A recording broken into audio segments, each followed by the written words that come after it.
গ্রীষ্ম বর্ষা পিনিতি ভরসা। হ্যাঁ, পিনিত শপিং সিটি। নমস্কার, আপনারা দেখছেন হুগলি আপডেট। আপনাদের সঙ্গে আমি উষা। আসছি খবরে। কলকাতা যশোর রোডের কাছে গাড়ির শোরুমে বিধ্বংসী আগুন দমকল নিয়ন্ত্রণে আনে। ফের ভোরে কলকাতায় আগুন। কলকাতা বিমানবন্দরের কাছে যশোর রোড সংলগ্ন বাংলা গাড়ির শোরুমের আগুন। ঘটনাস্থলে দমকলে প্রথমে 5টি ইঞ্জিন, পরে আরো 3টি, মোট 8টি দমকলের দীর্ঘক্ষণের চেষ্টায় আগুন নিয়ন্ত্রণে আসে। তবে ভয়াবহ আগুনে ভস্মীভূত প্রায় 30টি গাড়ি। বেহাল রাস্তা। নৈহাটিতে রাস্তায় যাত্রী সমেত উল্টে গেল টোটো। নৈহাটি সাহেব কলোনি মোড় থেকে হাবড়া যাওয়ার রাস্তায় একেবারে সাহেব কলোনি মোড়ের কাছে দীর্ঘদিন ধরে রাস্তার বেহাল অবস্থায় পড়ে রয়েছে। একেবারে মরণ ফাঁদ তৈরি হয়েছে এই জায়গায়। সেই বেহাল জায়গায় 5 জন যাত্রী নিয়ে যাচ্ছিল একটি টোটো। হঠাৎই বেহাল অবস্থায় পড়ে থাকা এই রাস্তায় যাত্রী সমেত উল্টে যায় টোটোটি। 5 জন যাত্রী সহ টোটো চালক অল্প বিস্তর আহত হয়েছে, কিন্তু এর থেকে বড়সড় দুর্ঘটনার আশঙ্কা থেকেই যাচ্ছে। Bureau report, Hooghly update. বিরতির পর ফিরে এলাম খবরে। পুলিশ কর্মী তথা সমাজসেবী সুকুমার উপাধ্যায়কে সম্বর্ধনা বাঁকুড়া বিশ্ববিদ্যালয়। সুকুমার উপাধ্যায় বাঁকুড়ার বাসিন্দা, থাকেন চুঁচুড়া শহরে। পেশায় চন্দ্রনগর পুলিশ কমিশনারেটের এক সাধারণ পুলিশ কর্মী, কিন্তু ওনার কাজকর্ম অসাধারণ। কোনো সময় কোর্টের আসামি পাহারা দেয়ার, আবার কোনো সময় সরকারি সম্পত্তি পাহারা দেন। কিন্তু তারই ফাঁকে হাসপাতালে অসহায় রোগী, বৃদ্ধ বৃদ্ধা কিংবা পয়সার অভাবে ছাত্র ছাত্রীদের পড়াশোনা, নিখোঁজ ব্যক্তিদের বাড়ি পৌঁছে দেয়া, কোনো কিছুই চোখ এড়ায় না সুকুমার বাবুর। সব সময় সহযোগিতার হাত বাড়িয়ে দেন। সম্প্রতি সুকুমার বাবুকে বিশেষ সম্বর্ধনা দিল বাঁকুড়া বিশ্ববিদ্যালয়। উপস্থিত ছিলেন মন্ত্রী কল্যাণ চক্রবর্তী, মন্ত্রী ক্ষুদিরাম টুডু, বাঁকুড়া বিশ্ববিদ্যালয়ের উপাচার্য রূপকুমার বর্মন সহ অন্যান্যরা। সুকুমার বাবুকে উত্তরীয়, মানপত্র, মেমেন্টো ও পুষ্পস্তবক দিয়ে সম্বর্ধনা দেওয়া হয়। উনি বিশ্ববিদ্যালয় সহ অন্যান্যদের কৃতজ্ঞতা ও ধন্যবাদ জানান। চন্দনা দত্তের রিপোর্ট, হুগলি আপডেট। এখন নিয়ে নেব বিজ্ঞাপন বিরতি। বিরতির পর ফিরে আসছি খবরে। পুজো তো একেবারে চলে এলো, সবার জন্য জামা কাপড় কিনতে হবে। ভালো কালেকশন পাবো তো?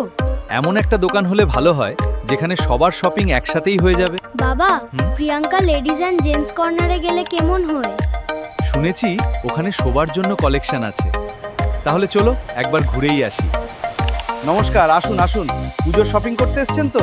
চিন্তা করবেন না, সবার পছন্দের কালেকশন দেখাচ্ছি। দাদা, আমাদের তো সবার জন্যই কিনতে হবে। একদম ঠিক জায়গায় এসেছেন। মহিলা, পুরুষ আর বাচ্চা মিনু কোম্পানির শাড়ি, কুর্তি, কটসেট থেকে শুরু করে পুরুষদের শার্ট আর বাচ্চাদের জন্য সুন্দর সুন্দর পুজোর পোশাক রয়েছে, ওদের পছন্দ মতো দেখে নিন।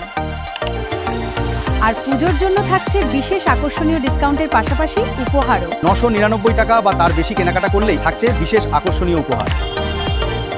পুজোর শপিং পরিবারের সবার জন্য এক ঠিকানায়। এই পুজোয় পরিবারের শপিং হোক এক ঠিকানায়, Priyanka ladies and gents corner. আপনার চোখ যত্নের দায়িত্ব আমাদের। চোখের যে কোনো সমস্যায় চিকিৎসায় অরূপ বসু পরিচালিত EMLC আই হাসপাতাল, চোখের যত্নে সর্বক্ষণ। বড়বাজার, পুরনো লঞ্চঘাট, চুঁচুড়া, Hooghly.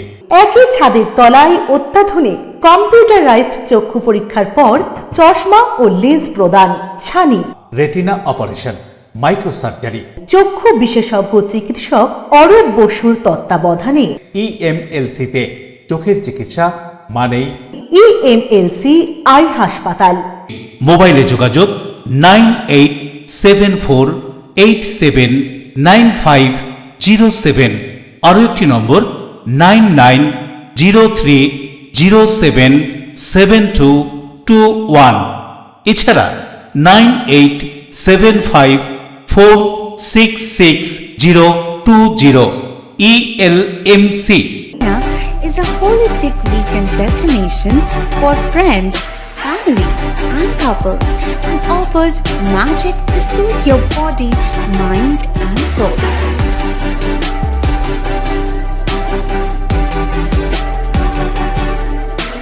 Aqua Marina, your customized magician. Welcome aboard and see the magic unfold. Amala nursing home. Enjoy a weekend at Vedam, the paradise of peace. A home away from home.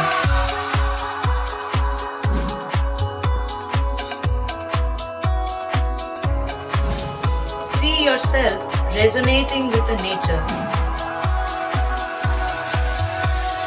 Vedam welcomes you to create your best memories. তারকেশ্বরে BJP নেতা গণেশ চক্রবর্তীর বাড়িতে হামলা, অভিযোগের তীর দলীয় কর্মীদের দিকে। আরামবাগ সাংগঠনিক জেলা সহ সভাপতি গণেশ চক্রবর্তী, যিনি বিধায়ক সন্তু পানের সঙ্গে দীর্ঘদিন ধরে তারকেশ্বর বিধানসভা চষে বেরিয়েছেন, মানুষের কাছে পৌঁছেছেন এবং তার প্রচার কার্যে সক্রিয়ভাবে পাশে থেকেছেন। অভিযোগ উঠেছে তার বাড়িতে আসার পর তার পরিবারের সদস্যদের উপরেই হামলা হয়েছে। অভিযোগ অনুযায়ী এই ঘটনায় তার সন্তানের মাথায় আঘাত লেগেছে এবং তার স্ত্রীও গুরুতরভাবে আহত হয়েছেন বলে দাবি করা হচ্ছে। একজন রাজনৈতিক কর্মী দিনের পর দিন সংগঠনের জন্য কাজ করবেন, মানুষের কাছে পৌঁছবেন, দলের প্রার্থী প্রচারে থাকবেন, আর শেষ পর্যন্ত তার নিজের পরিবারকেই যদি আক্রমণের শিকার হতে হয় তাহলে স্বাভাবিকভাবেই প্রশ্ন উঠবে। হুগলি তারকেশ্বর থেকে আশিস কুমার ঘোষের রিপোর্ট, হুগলি আপডেট। বাজার দর ঠিক রাখতে জামালপুরে টাস্কফোর্স পুলিশকে সঙ্গে নিয়ে হঠাৎ করেই বাজারে নিত্য প্রয়োজনীয় জিনিসের দাম হু হু করে বেড়ে চলেছে। বিশেষ করে চিনির দাম হয়েছে আকাশ ছোঁয়া। এ বিষয়ে বিশেষ পদক্ষেপ নিচ্ছেন রাজ্যের মুখ্যমন্ত্রী শুভেন্দু অধিকারী। তারই নির্দেশেই সরকারি অফিসাররা এবং বিধায়করা বাজার পরিদর্শন করছেন। পূর্ব বর্ধমানের জামালপুরে জামালপুর বাজার ও সুরে কাল্লা বাজার পরিদর্শন করলেন বিধায়ক অরুণ হালদার। সদর দক্ষিণ মহকুমা শাসক বুদ্ধদেব পান, মহকুমা পুলিশ আধিকারিক অভিষেক মণ্ডল, পার্থ সারথী দে, জামালপুর থানার ভারপ্রাপ্ত আধিকারিক পঙ্কজ নস্কর সহ অন্যান্যরা। তারা প্রতিটি দোকানে দোকানে ঘুরে দেখে দোকানদারদের সাথে কথা বলেন। এসডিও বুদ্ধদেব বাবু এক সাক্ষাৎকারে কি জানাচ্ছেন শুনবো। মানুষের এই যে দ্রব্যমূল্য বৃদ্ধি হচ্ছে, এটা নিয়ে যাতে একটা অন্যরকম বাতাবরণ মানুষ তৈরি না করতে পারে, তার জন্যই প্রশাসনকে সক্রিয় করেছেন আমাদের মাননীয় মুখ্যমন্ত্রী। একদম এই নির্দেশ মাননীয় মুখ্যমন্ত্রীর থেকে এসছে এবং সেখান থেকে দেখুন সকালবেলা এসডিও সাহেব এসছেন, ডিপিও সাহেব এসছেন, বিডিও সাহেব সব নজরদারি করছি আমরা, যাতে কেউ কোনো রকম কালোবাজারি না করতে পারে, কোনো রকম মিথ্যা ক্রাইসিস তৈরি করে দাম না বৃদ্ধি করতে পারে। এই জিনিসটা আমাদের রুটিন চলতে থাকবে এবং এখন যেমন প্রকাশ্য হচ্ছে, এরপরে গোপনেও তদন্ত চলবে এটা, যে কোথায় কারা এইসব দাম বাড়ানো হচ্ছে, আদৌ এটা ক্রাইসিস আছে না এমনি সত্যি দাম বাড়ানো হচ্ছে। তাই আপনাদের মাধ্যম দিয়ে এই সমস্ত এলাকার ব্যবসায়ীদের কাছে আমরা সতর্কবাণী করতে চাই, কেউ এইভাবে মজুতদারি করে দাম বাড়ানোর চেষ্টা করবেন না। সরকার কিন্তু পরিবর্তন হয়েছে, কঠোর ব্যবস্থা হয়ে যাবে। তাই আপনাদের বলছি, যেভাবে ন্যায্য দামে আপনারা কিনছেন, ন্যায্য দামে বিক্রি করুন, সাধারণ মানুষকে শান্তিতে বাস করতে দিন। অন্যদিকে বিধায়ক অরুণ হালদার কি বলছেন শুনে নেব। না, আমরা যেরকম আমাদের এলাকাতে বা চারিদিকে যেরকম প্রাইস বেড়ে গেছে জিনিসপত্র, নিত্য প্রয়োজনীয় দ্রব্যের, বিশেষত চিনির দামটা অনেকটা বেড়েছে, সেটা আমরা বাজারে এসেছি, এমএলএ সাহেব আছেন, এসডিপিও সাহেব আছেন, যে আমরা সেটা দেখার চেষ্টা করছি, বোঝার চেষ্টা করছি কোথা থেকে তারা প্রোডাক্ট নিচ্ছেন এবং কত দামে নিচ্ছেন, সো দ্যাট আমরা সেইটা আমরা আমাদের ওপরের তলায় জানাবো, তারা সেখানকার খোঁজ খবর নিয়ে যাতে ক্রাইসিসটা তৈরি করা হচ্ছে না সত্যিকারের জিনিসের দাম বেড়েছে। তো এইটা আমরা আমাদের এই তদন্ত চলছে, আমরা বাজারে দোকানদারদের সাথে কথাবার্তা বলছি, আমরা তথ্যটা পাঠাই, আশা করি আমরা সেই জায়গাতে তথ্যটা দিলে হয়তো একটা প্রাইস কন্ট্রোল আমরা, যাতে মানুষ আমাদের সাধারণ নাগরিকরা সুবিধাটা পান, যাতে তাদেরকে তাদের পক্ষ থেকে বেশি বেশি করে টাকা বেরিয়ে না যায় নিত্য প্রয়োজনীয়। জামালপুর থেকে আশিস কুমার ঘোষের রিপোর্ট, হুগলি আপডেট। এখনকার মতন খবর এই পর্যন্তই। প্রতিদিন দেখুন হুগলি আপডেট। নমস্কার।